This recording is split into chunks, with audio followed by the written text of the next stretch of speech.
Hey Modern Band, so let's take a look at the C major chord right now. Really common in a lot of instruments to play the C major chord. A lot of instruments play in the key of C really well. Guitar does too. It's often not the first chord you learn, but it's one of the most important that you learn early on in your guitar playing time.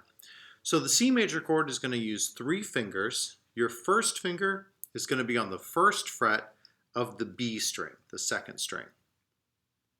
Then you want to think about your second and third fingers being a pair here, where your second finger is on the second fret and your third finger is on the third fret, and then on strings 4 and 5.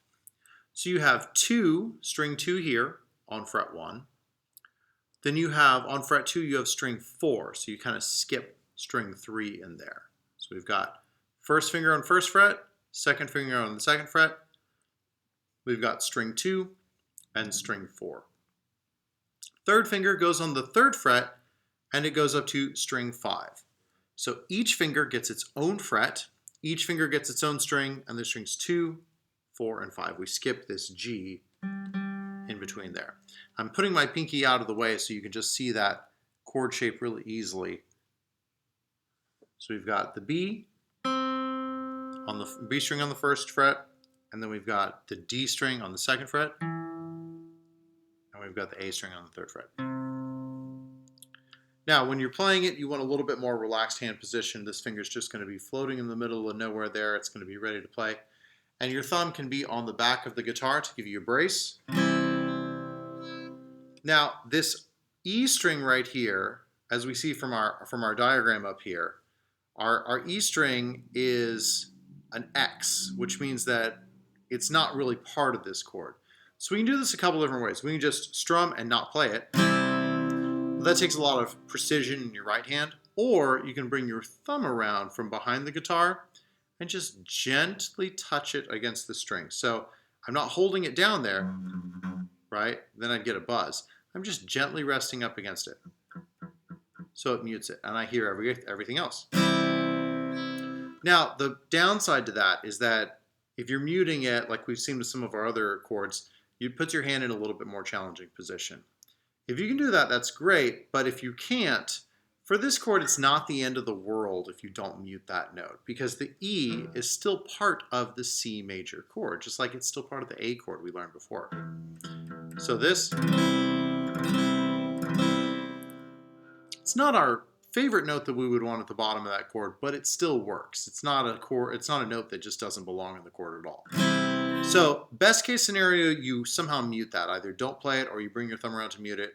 But if what you're working at right now is just to be able to play the notes correctly in the right fingers, that's an okay place to be. So keep in mind this hand position. If you try to move your wrist like this and put your elbow too far away from your body, you're going to create a lot of extra tension right here.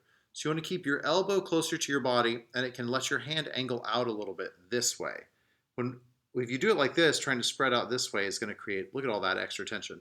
But if you turn your hand a little bit, it's more relaxed. Your fingers can spread out a lot more this way than they can this way.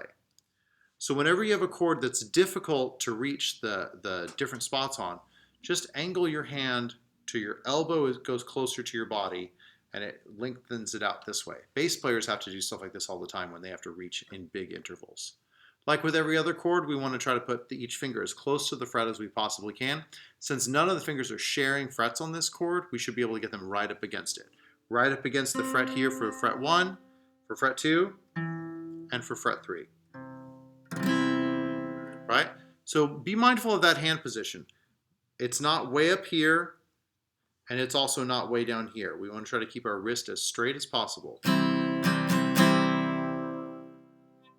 Another trick for muting, if this works for you, great, and if it doesn't, you can ignore it.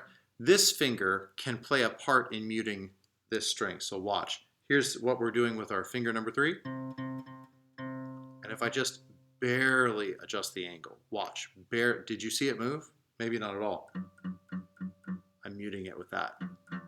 Watch. Here's where this finger normally is. Watch very closely. Did you see it move? Here it is open.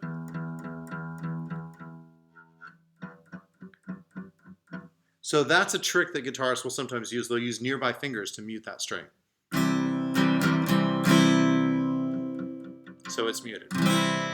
So any of those ways that you go about muting that low E string will work, and you'll have to sort of experiment to see what feels most natural with your hand. So once more, we're going to review first finger on the first fret on the second string, second finger on the second fret of the fourth string, and third finger on the third fret of the fifth string. That gives us a C major chord. Check your hand position, check your wrist position, check your posture to make sure that everything's aligned in the right place and nothing is too tense.